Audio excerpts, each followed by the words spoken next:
here's my broader perspective that I think I should clarify up front more. If I were to vote for Trump, it'd because I think there's a 30 to 40% chance he solves the issues I want, and there's a 60% chance that he fucks everything up. That's a crazy percentage.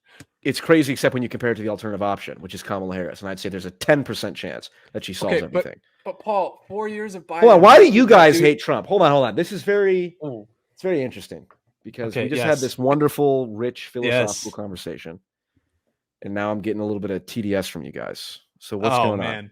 Because Paul, here's the funny thing. I was talking to Seth, and I said, "You called JJ McCullough the dark centrist. It's actually we're the dark centrists because we're the conservatives that got ousted by Trumpist populist regime that threw out all of our favorite politicians and belief systems, that abandoned all of the moral precepts that we had.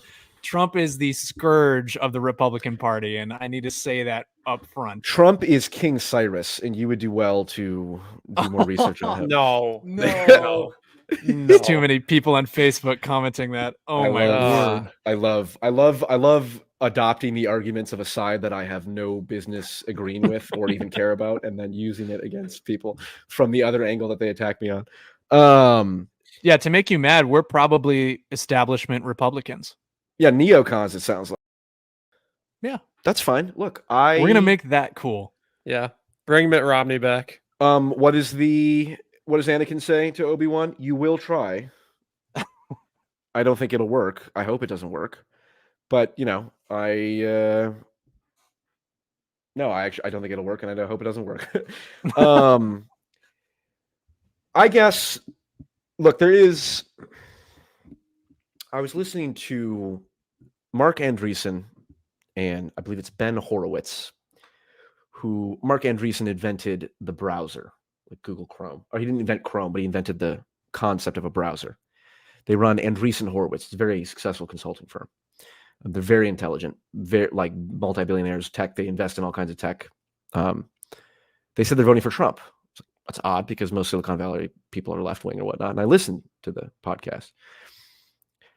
And a theme that repeatedly came up was the degree to which they were praising people like Chuck Schumer and Richie Torres and people who I would consider establishment shills, right? Or who I would refer to as establishment shills, sort of in a joking sense. I would say that as I believe it, but I would make jokes about it, obviously, because I do believe that in a sense. But I did have to think about it for a second, like, going back to, look, I know how little I know. It's like, there's a lot of shit that the neocon Mitt Romneys and the Richie Torres and the Chuck Schumers and the Mitch McConnell, that they do right, that keeps the lights on in society, that I'm just simply not aware of. So I get that, which is, but I think on balance, I think that I am able to have that attitude towards the establishment, but I think a lot of established people are not able to have that attitude towards the populist as much. And I'm increasingly considering referring to myself as a populist instead of a centrist, because enlightened centrist was a specific term that already existed. It was already an insult. And I was like, I'm going to be so charismatic to bring cachet back to a term, right? I'm going to make fetch a thing, basically, was my mission. And I basically did. It's wildly successful. But when it comes to explaining things, what Seth said at the beginning, no one's more humble than I am. What Seth said at the beginning about but the answer is not necessarily in the middle. It's like, I'm just increasingly realizing or accepting that you cannot use the word centrist without giving that implication.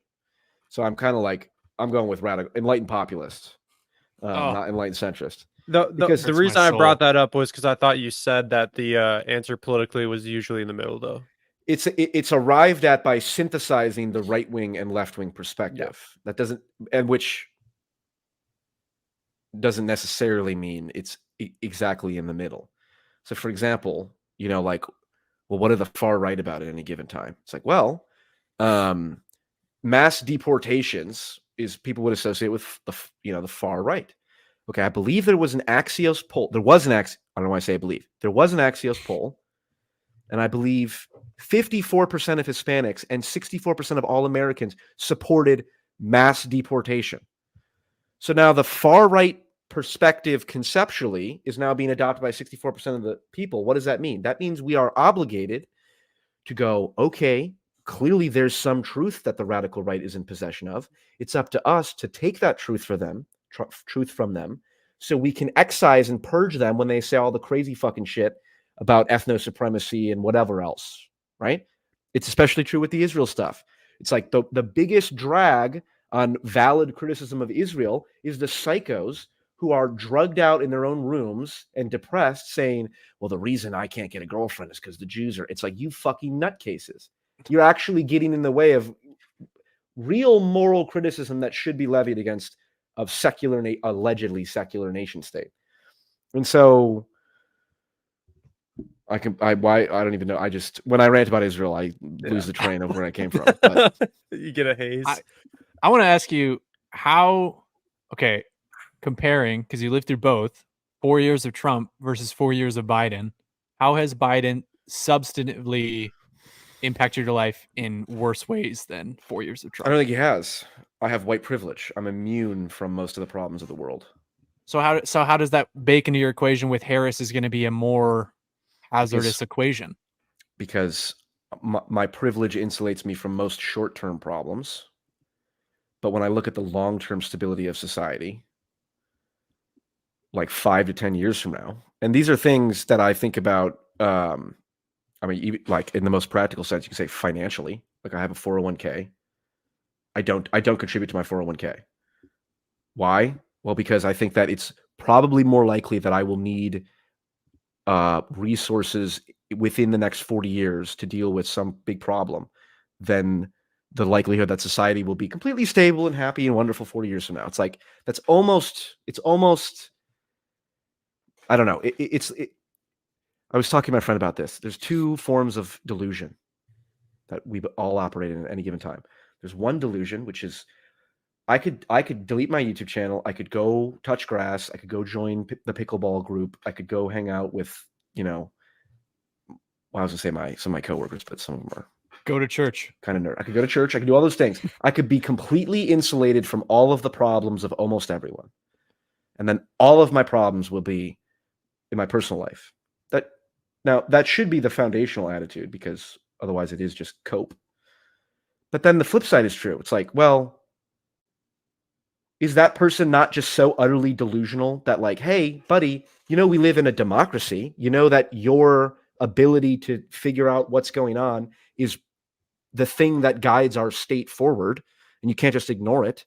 And, just because you're wealthy and at home and safe, fucking 2 blocks down the street when I lived in Chicago, it's like, was Garfield Park, which is like one of the worst neighborhoods in Chicago. It's like, that seems oddly delusional to think, oh, this shit doesn't matter.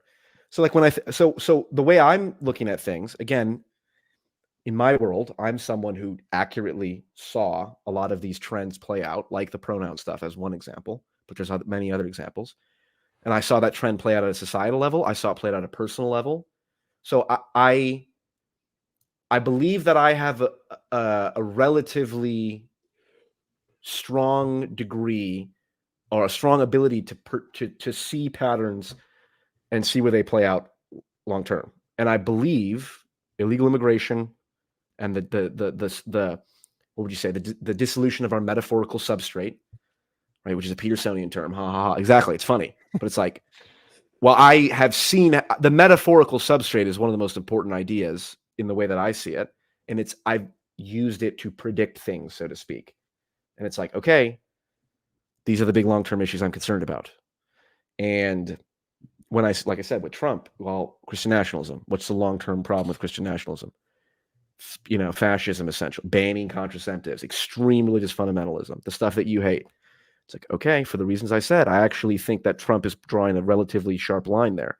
Now, you say he's a useful idiot. Fair enough.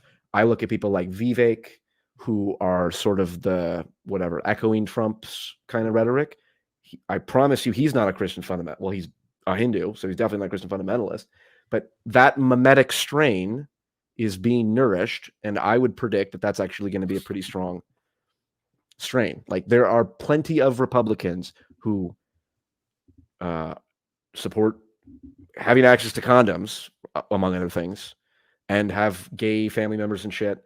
And like, reality has built-in self-correcting mechanisms, right? You can only be so fundamentalist about your anti-gay perspectives when you don't know any gay people. That's not true. Correct. Yeah. Oftentimes, it can be you have a child who's gay, and that's what feeds into it. But my point is, a lot of it is often the removal from, the fact that you're not part of reality to that degree. So I would say broadly, the long-term stuff I'm worried about. I'm more, the no human is a legal ideology, I think, is like the dissolution of the nation state.